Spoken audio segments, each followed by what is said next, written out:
I have been away for a long time, and I am really sorry about that, but unfortunately, life kind of just happened, and I just didn't have a whole lot of time left, so making videos is sort of the first thing that got cut.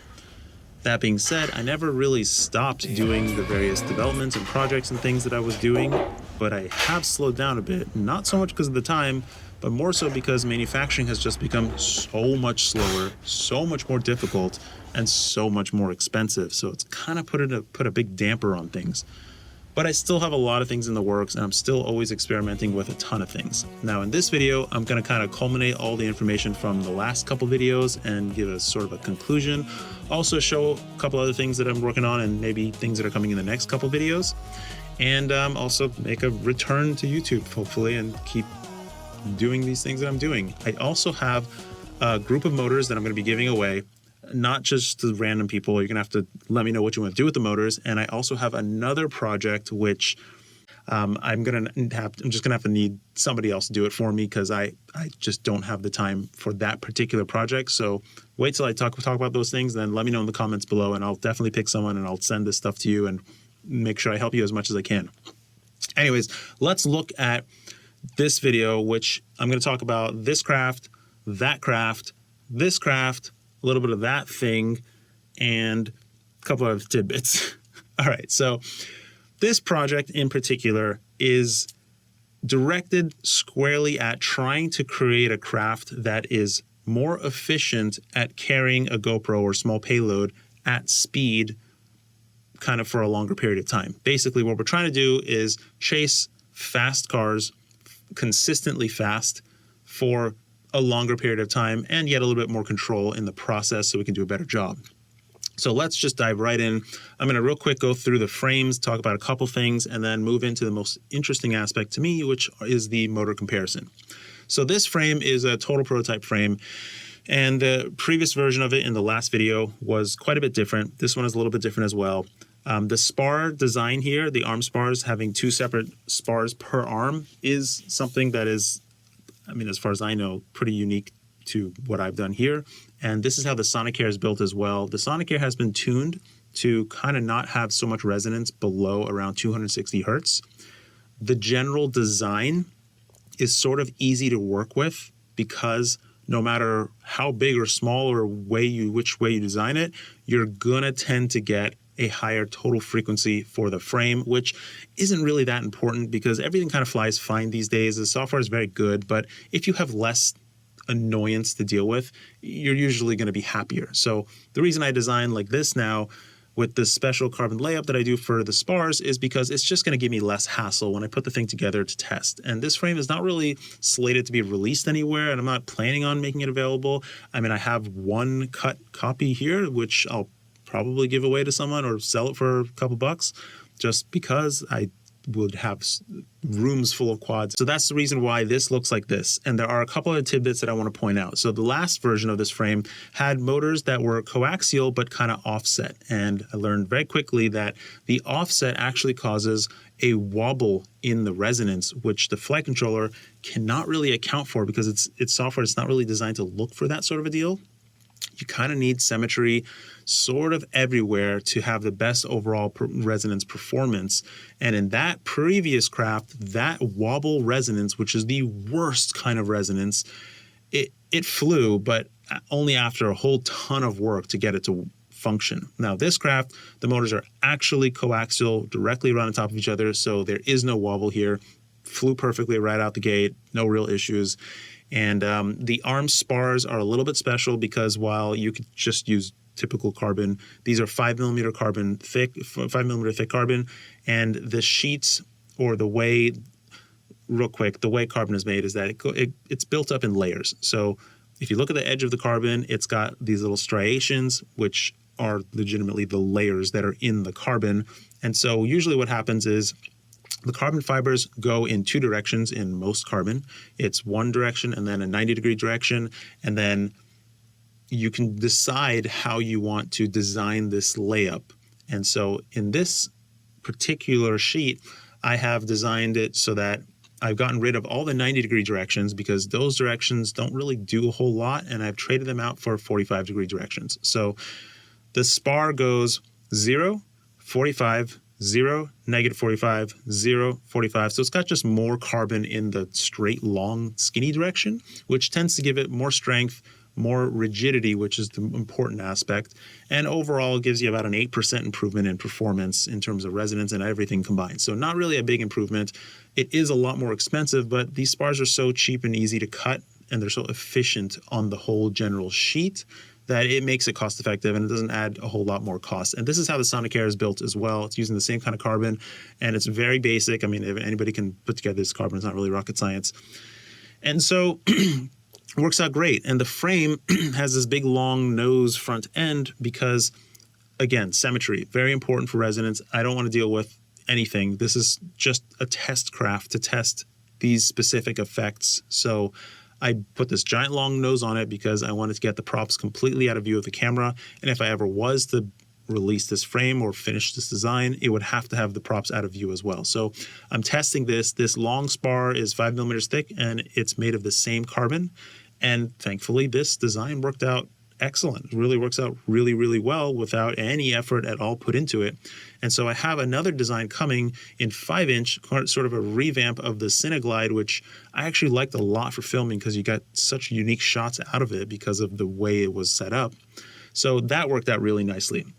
But that's enough about the frame. Let's move on to the motors, which I think is by far the most interesting aspect about this. So originally I was working on this coaxial Hex, which is 6. I don't really recommend that platform. While it flies fine, you have no redundancy, and it's not really doing you any benefits because a quad is just going to be better at pretty much everything. So you might as well just go for a quad. It is a cool platform. It does fly a little bit uniquely and differently, and it's just an interesting craft, but it's not really that useful. I moved over to an Octo so that I could change the RPMs of the top and bottom motors without them interacting with each other. The Hex doesn't have two completely separated sets of motors, as in the top motors and bottom motors can't function independent of each other. You need to have both of them functioning for the craft to actually fly correctly. I mean, you could lose one, but it has to be the correct one. I'm not going to go into that. An Octo has two totally separate sets of motors. The top can function independent of the bottom.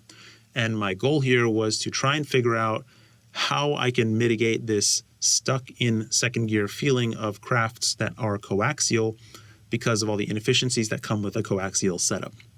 So looking at the motors and comparing this to a typical quad 7-inch, my prototype motor for a typical normal 7-inch quad is going to be this motor, which is a 3106.5 motor. It weighs about 56, 57 grams. You put a tri-blade on it and it performs great. 7-inch in general, in my opinion, doesn't fly that well. I mean, 6-inch is better, 5-inch is the best. As we all know, 5-inch flies just overall better than all the other sizes combined. Like every other size can't really compare to all the agility and dynamic performance and abilities that a 5-inch can give you. Now, that's just for our particular planet, our particular atmosphere. But the benefits that you get with a 7-inch is that you are able to carry more load. And most importantly here is that you can move faster. Larger props tend to have a higher cruising speed. So that's the reason why we've moved to 7-inch, is because we need that higher cruising speed. So 3106.5 is the default motor. And what I tried in the previous video was a pair of 2506.2 motors. Now, what's special here is comparing those two motors to one 3106.5 is that the pair of 2506.2 motors have 24% more stator volume. They weigh 15 grams more combined, but you also have 54% more surface area on the pair of motors. So the reason that's important is that the surface area is going to tell you how much magnetic surface area you have spinning around that stator, which is pretty important. So people constantly, I've heard, argue between volume and various other metrics of a motor width and whatnot. I'm really trying to figure out what the performance differences are in the air. Kind of an ad hoc test, not really experimental here. So on that craft and on this one, I'm using twin blades, particularly because I'm trying to keep the ratio of volume, stator volume, to per blade as consistent as possible. So the pair of 2506.2 motors actually has 6.7% less stator volume per blade. In this craft, I actually went down a size to 2306 because I'm testing to see if you really need to have stator volume. There's more to this story, but in this comparison, the 2306 pair versus a single 3106.5 weighs maybe a gram or two more, but the overall volume, stator volume, is only 1.6% more than the singular 3106.5. However, the surface area of the pair of 2306 motors is still 37% more. That being said, you still have 24% less stator volume per blade compared to the singular 3106.5 motor. I can tell you right off the bat, without even like more than 10 seconds of flight, the overall control performance of this X8 Octo is head over heels better than any 7-inch quad I have ever flown. I've never built something that has the same amount of flight feel and control as this Octo does. Even with the twin blades, doesn't make a difference. And I am accounting for the fact that this Octo has 16 individual blades, and a tri-blade quad 7-inch is going to have 12 individual blades. So overall, you can have smaller motors in an Octo configuration, and you're going to get better overall control performance. That's for sure. I have tested tremendously now the differential of RPM on the top and bottom motors. The top motors in this craft are 1250 kV. The bottom motors are 1450 kV. 1450 is a little bit high for 7-inch, in my opinion, on 6S. 1250 is a little bit more reasonable, maybe just a teensy bit low for 7-inch on 6S. Again, just my opinion. Gab 707 actually did a whole lot of testing on a thrust stand and found that about a 9% differential between the two, as in the bottom motors being 9% higher overall RPM or the top motors being 9% lower overall RPM, somewhere in this like 8 to 12% range, tends to give you more efficiency improvements. So we should all technically be running that differential difference, which is very small and may or may not be significant. He's finding that he's getting a little bit more flight time, but that's really arbitrary. Now, testing various tri-blades on the bottom or more aggressive props on the bottom, yeah, all that stuff is good. Yeah, all that stuff is going to help here and there.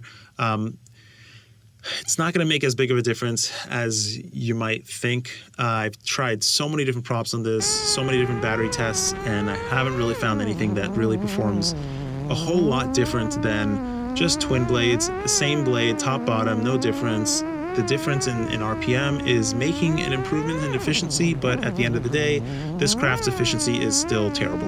You get 5 minutes of flight time, you don't get 7-inch speed out of this thing, and that is a result of the coaxial effect, which is very annoying. Maybe it's the drag. I don't know what it is, but coaxial crafts are no bueno in terms of overall cruising speed and usually agility. I mean, the craft is bigger. Although that being said, this craft is about 650 grams with no battery or GoPro. With GoPro and battery, you're looking at like a 1.1 kilogram all-up weight, which is really light for a 7-inch Octo. But the goal here is very different than a Cinelifter or any of these heavy Octos. The goal here is just to be able to get more efficient cruising speed, essentially. And so what you do get with an Octo is lifting power. And so technically I could just load up batteries on this thing and it could give me more flight time than the 5 minutes that it did give me. But it doesn't really make sense when the craft already in its lowest battery state can't seem to give me the speed that I need. What I did then was I actually compared it against my 5-inch craft, which I just put this Peanut camera on there, which I'll give you a real quick review about it. Great camera, really nice, really light, really bad battery life. And I can't seem to figure out how to turn off the gyro flow stabilization or flow state, whatever. I don't want that on. So if anyone knows how to turn that off, please let me know about it. But overall, it's like 2 years late of a review, but I actually like this camera a lot. I think its quality is overall really nice. And I would like to see better battery life because I'm one of the few that prefers my camera to actually have a battery built into it. This thing was giving me longer flight times at higher speeds with way better control performance than the 7-inch Octo. So just to put the nail in the coffin, that thing is not really a platform I would really recommend to anybody. If you need lifting power, yeah, 7-inch Octo, go for it. I mean, cine lifters have got to do that. They don't really have a choice.